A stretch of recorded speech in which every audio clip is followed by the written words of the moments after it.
Excitedly running up to her, I said, "Oh, Miss Garland, may I have your autograph?" She took a minute to look me up and down, then said, "Okay, sweetheart, I'd be just fucking thrilled."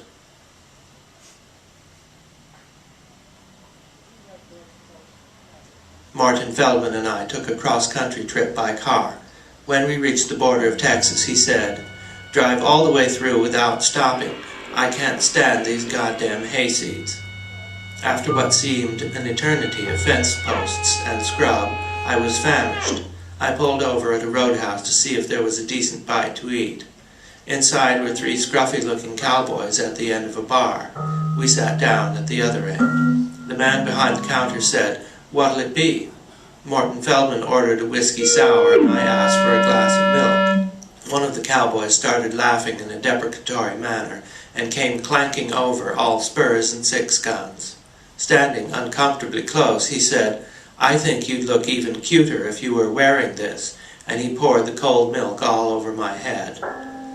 I reached for my pistol that I usually carry on the road, but he got the drop on me and fired point blank. Luckily, the bullet was stopped by the oversized I-Ching coin I carry in my breast pocket. I was knocked back a few feet, but otherwise unhurt. I said, "Don't take your guns to town, son," then dropped him to the floor with 5 shots, saving the last bullet for the Buddha.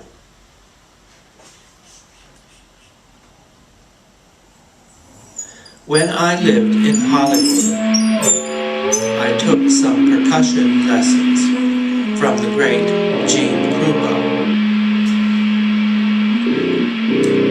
One day, he told me, "Kid, I'm going to let you in on a drummer's secret.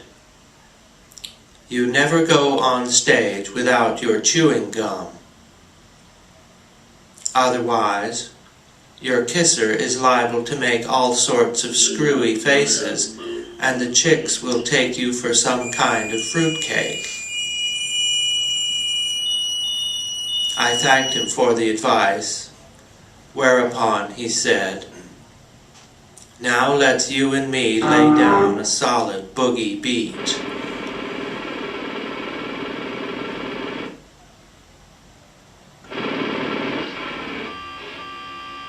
Dad was furious. He'd found the dead squirrel I'd put in his pipe tobacco pouch.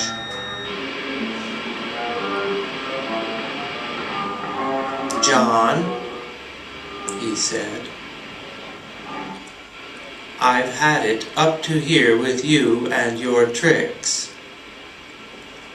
I'm grounding you for 1 month.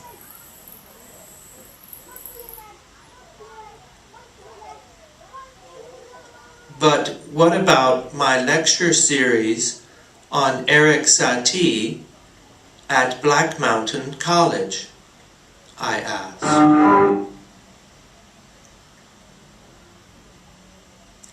"You should have thought of that before," Dad said. "Eric Satie will have to wait."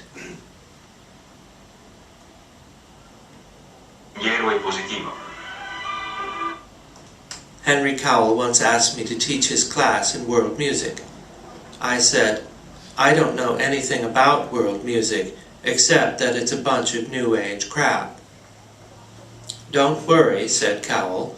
"All you do is put on some records and light some incense and candles, and they'll eat it right up. If they get restless, give them a drum or something to bang on. It'll be the easiest $40 you'll ever make." At the appointed time, I arrived at the records. I put on the Spike Jones version of the Hawaiian War Chant. The entire class immediately erupted in laughter. Angrily, I stopped the music and asked, "Why in the world are you laughing?" "Oh," said a young woman, "it's just that this is the same record Mr. Cowell played for us last week."